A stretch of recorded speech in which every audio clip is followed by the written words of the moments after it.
Yeah, okay. So I'm going to talk about some tools that we're developing to make these migrations easier. You're still going to need Jürgen or Gilgamesh or Kai Jäger or Optima Systems or somebody probably to help you with the last parts of a migration. But the intention of these tools is to make things a bit easier. And the reason we're doing this work now is we're seeing a new wave of migrants, as many countries also are seeing.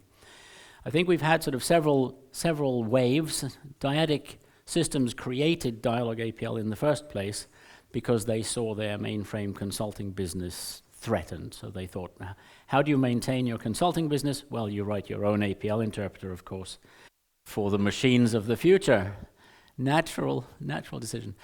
But so we had sort of the death, I put it in quotes intentionally, of the mainframes and mini computers. Dyalog saw a lot of people come over in the 90s, in particular because of Quad WC. And now there's sort of a new set of migrants coming in because of the cloud and more mainframes being shut down and so on. And there's sort of two groups. We have people coming over from IBM APL+, where the migrations tend to be quite straightforward because it's usually very old code. It's not using anything very sophisticated in terms of user interfaces or I/O. Usually very easily covered by writing a few, very easily, right, Gil? Writing a few cover functions and a bit of UI emulation. There's one thing we're still trying to decide whether we need format by example, which is dyadic format with a character left argument in APL2. We don't have that. So far, the applications we've seen had they used 5 different formats in the entire application, and you could easily manually do them. But we know we might need to do that if the wave gets bigger.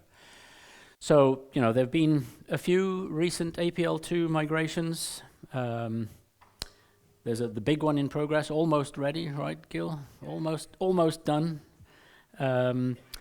And of course, Mark, who migrated his own APL2 application with a little bit of help from us. So here's the kind of user interface you typically see in those applications. Not Mark's, of course, because that was a web application, but that's a whole different story. But this is IBM 3270. This is Gil's HTML and SVG, or otherwise it's the other way around. Yes, emulating 3270 using state-of-the-art GUI technology.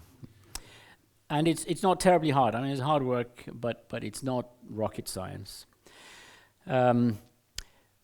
People coming from APL+Win or micro APL, it's much more of a challenge because they have many new system functions and control structures and things like you can use double quotes for strings and much more advanced GUI and calls to external libraries.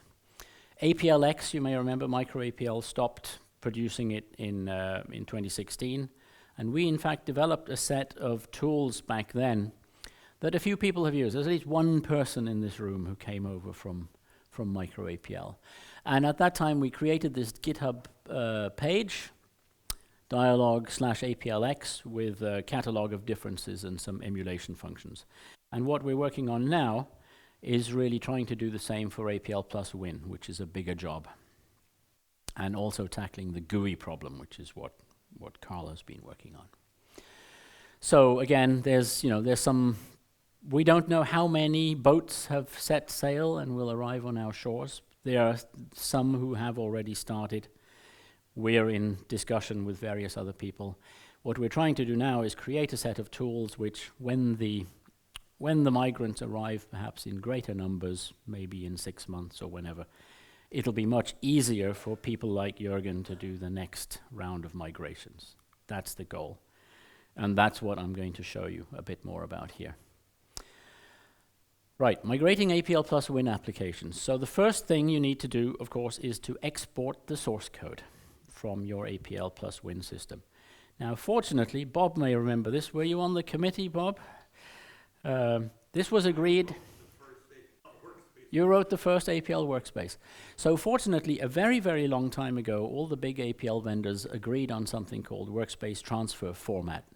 And pretty much all APL interpreters have either a system command or, in the case of APL+Win and Dyalog, a set of user commands called bracket in and bracket out. So if you say bracket out and the name of a file, you'll get an APL transfer form file. So you go into your APL+Win system and you say bracket out your workspace, and you get something where you can see, oh, there's a function, here's a system variable, and so on. But you don't really want to work with that. You want to immediately switch to Dyalog APL and do bracket in. And historically, this bracket in would create a workspace, right? You've got a workspace in workspace transfer format. You run bracket in and you get the same workspace. But for the work that we are doing now and the way we would recommend that you do this in the future, we have a new switch on bracket in where we say out directory equals and the name of a folder. And there's a switch there to provide a hint to our tool that the incoming stuff is APL+. And then you read this file, but instead of creating a workspace, every function becomes a .aplf file, or every variable becomes a .apla file, because of course we recommend that you put this stuff straight into Git or SVN or whatever, and you do the work there, because at the point that you're doing the migration is actually one of the most valuable points in time for using a source code management system. So you bring it in exactly as it was in APL+ into a source file. And then the next step, we're working on a user command, and Adam's name should really have been up on the slide as well. Done most of the work on the tricky bits of the automated conversion. So you run to Dyalog, and it translates the APL+ source code. It does automatic translations into Dyalog. And you're thinking, but those are exactly the same. And that's not a mistake. That's intentional, because for 99% or 95% of your functions, that's what will happen. There will be no change. This is business logic. It's multiplying things and adding them and doing a bit of indexing and so on. It doesn't change at all. But sometimes there are things. So this is a screenshot from VS Code, my favorite tool after the APL session. And here we can see where we're comparing the result of to Dyalog with, this is a different function, but it illustrates, you can see blocks of red, which is the old code, followed by a block of green. So we can see quad ELX was replaced by delta Q ELX, quad NC was replaced by A2K, delta NC, etc. Quad X NTI was replaced by quad NTI, and so on. So where we believe that there are differences that need to be emulated, we have a translate table like this one here, where we'll provide a standard mechanism, but you may discover that you want to do things slightly differently in your environment. So you can modify this before you run the translator. And of course, we then write the functions. So where there's a quad X lib in APL+Win that we don't have, we write 10 lines of Dyalog code or whatever, which is required to emulate that function. In this case, all the way down to trying to reproduce the exact error message that APL+Win would produce. There are some tricky language differences which are hard to automatically translate, like this expression up here. How many of you are confident about whether it means this or that? Fortunately, at least so far, that kind of code appears very rarely in applications. And maybe when Brandon and Aaron have finished their work, we'll be able to use some static analysis to help us find those. This is really weird, f.g, where f or g are user-defined, just non-scalar functions, I guess. Again, occurs very rarely. Those you can easily find, but we don't have automatic rewrite for that. There are control structures that we don't have in Dyalog APL. Some of them can be very easily replaced. Some of them can't. We will enhance the interpreter if we need to.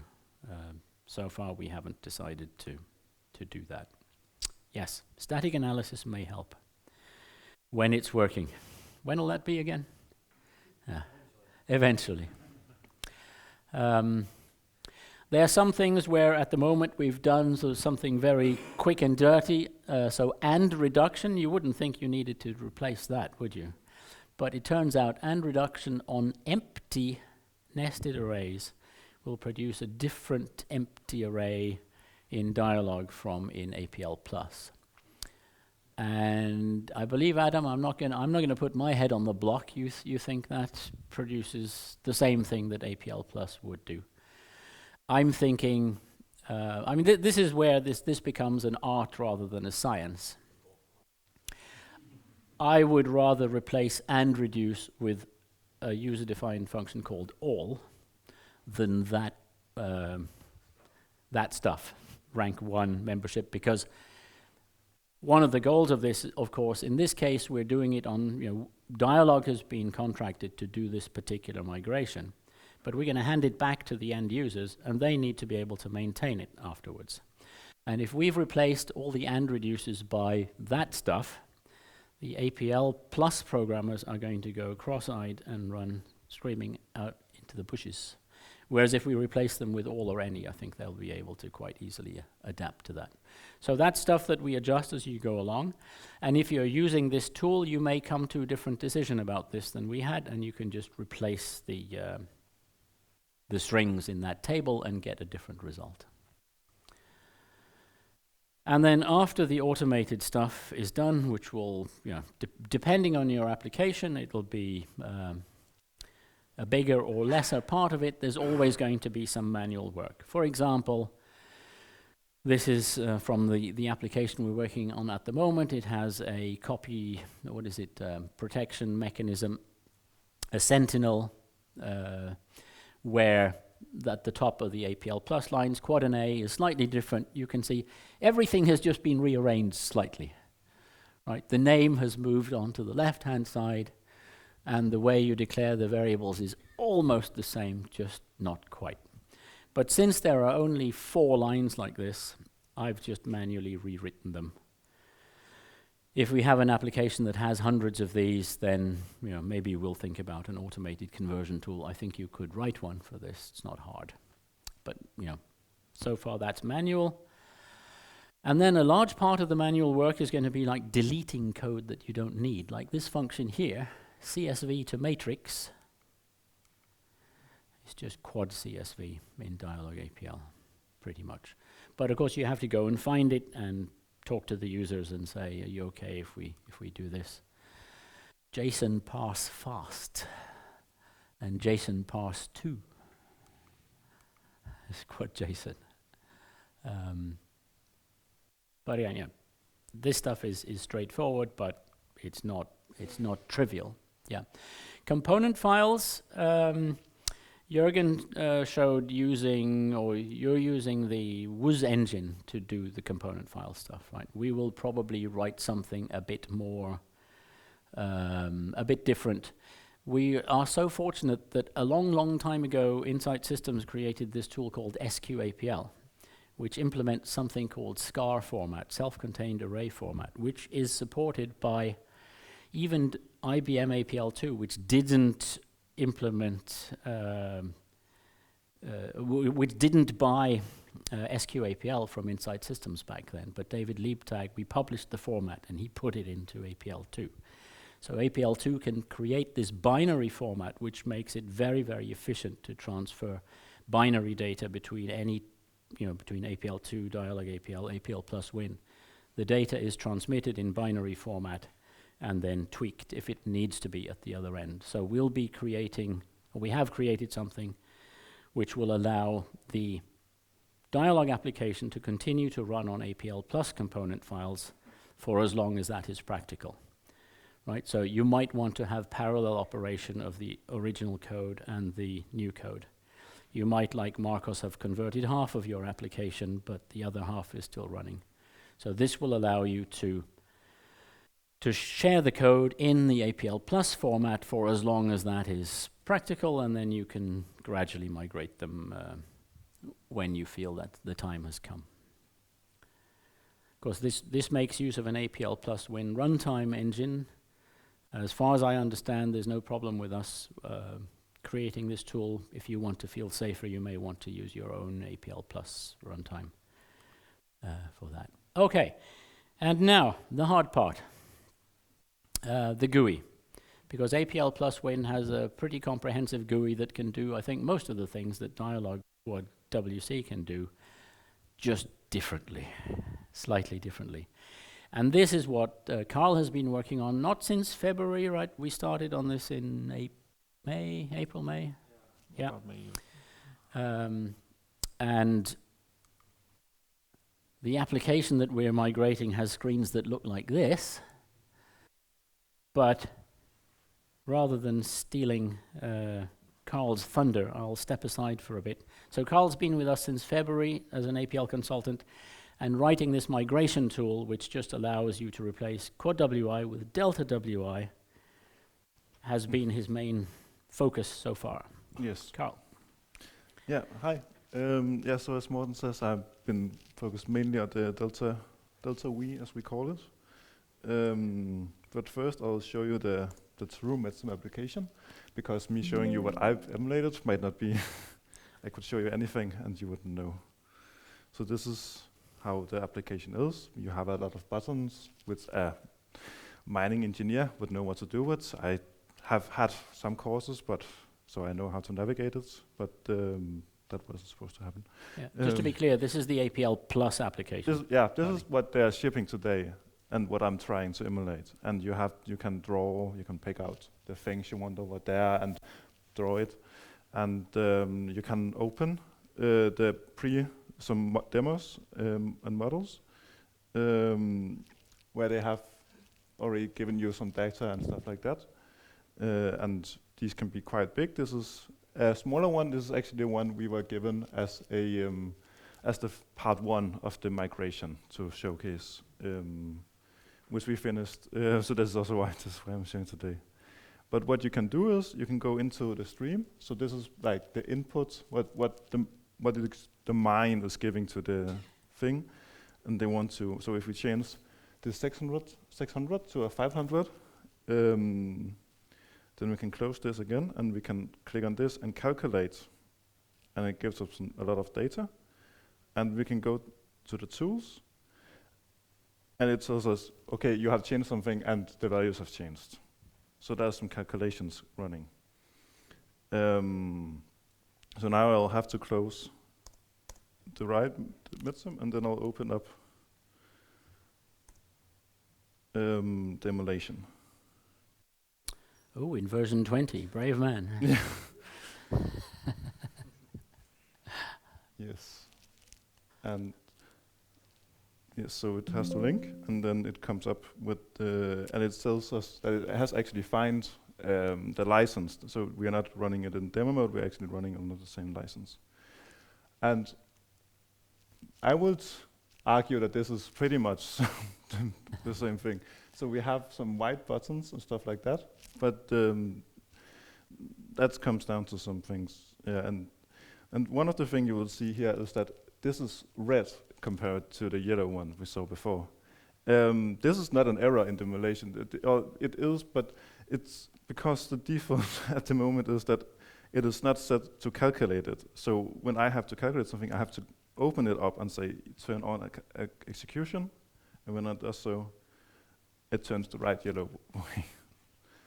And of course, we are able to open up the same model. And again, everything is red, but we can open up this one, which was the one we did the calculation on before, and say, turn on the calculations. We can go and say, change the input from 600 to 500, and close it down. And once again, calculate. On this one, we will get similar data. And we can open up the tools and compare against the backup. And it once again, so this is, so what we are comparing against here is some data they have written, and then it just executes all the calculations and see is the model still the same data, and it finds out it isn't. So we are actually doing the important part of the calculations in the background. Yeah. Yeah, can you change it back to 600 so we can see that Oh yeah. it displays no differences? Because this was like the most important thing to the customer, is that if you run the model in Dyalog APL with no changes, and you compare to the previously saved backup data. Ooh. That's not good. That was empty last time I saw it. Can you But there is actually no difference in the values. Ah, okay. Oh, maybe it's quad CT is different. Yeah. Yeah. So if I had opened this window before and executed the things, it would haven't shown anything. I can close it down, you can see, but... It's not important. I mean, the customer has run the test, and it comes up clean. I don't know exactly what happened here. No. But it's producing the same numbers as before. And I mean, the main claim to fame, as I understand it, of this product is that you build this model of a plant which is processing something that comes out of a mine, typically. You have these molecules coming in, and you have some molecules coming out, and you have exactly the same volume of stuff coming out at the other end. It's just been mutated in some way. Yeah. So it's an application written by a mining engineer a long time ago. And our first task is just to get it to look exactly the same or close enough to the same. Yeah. But the next step will be to use, and this is one of the things that we haven't been testing quite yet, but we will be doing before the end of the year, that this will run on EWC. So this application is going to go straight from desktop in APL+Win to the cloud without the APL programmers having to do almost anything to move it. Yeah, so we have a cover function over all quad cores in the WI, so we can just replace the EWC into it. Yeah. So I think I do have one more slide, I think, or maybe two. So if you are done with I don't have. Yeah. So some of the differences, the client is actually saying it looks better than the original, like the way the buttons are drawn. In my EWC workshop, I was asked whether I had the right-hand side of this chart. I didn't. I only had the green one. So I mean, this is quite an old application that doesn't make use of the most sophisticated features of APL+Win. So this green stuff here is what Karl has emulated in order to get to where we are now. There's probably some more to come, right, before the thing is... Well, we don't know. That's one of the hard things about the migration, is you can't really do a complete analysis of it. You have to run it and see what comes up. I actually think that the supported classes, at least, is what it needs to be for the METSIM application. Yeah, maybe some property values or something. Yeah, property values will have to add a little bit. But our goal is, as with EWC, when we get the next application, or maybe before that, in fact, I received from an APL consultant in the US, who I won't name because I didn't ask him whether it was okay. He sent me a trace of running quad WI in his customer application. So we already have some more data for you to look at for the next round. So if you're thinking about, any of you thinking about migrating quad WI applications, we now do have a tool that you can run and collect data about what your application is doing and see how close we are to getting it to work. Yep. Declaration of intent. So we hired 2 new APL developers this year. We're working on this METSIM. Yeah, many thanks to METSIM and Alex Holtzapfel for permission to show his code and a little bit of his code and the application. And as you saw, Jürgen and Gil and many other people are already gaining significant experience now in the last few years in doing these migrations. So hopefully with this tool, we'll give them a leg up. It'll be easier. You will still want their help, probably, but start talking to them. Yep. What else have I said? Oh yes, important. All of these tools will be open source and free. So we would hope that you know, Jürgen will put his tools in and Gil will put his tools in, and we'll all have this as a shared resource for helping people migrate. And there is a chance we'll add some features to version. Yes. Oh, and I finally, in one presentation, I actually got to the feedback form. Yeah, thank you.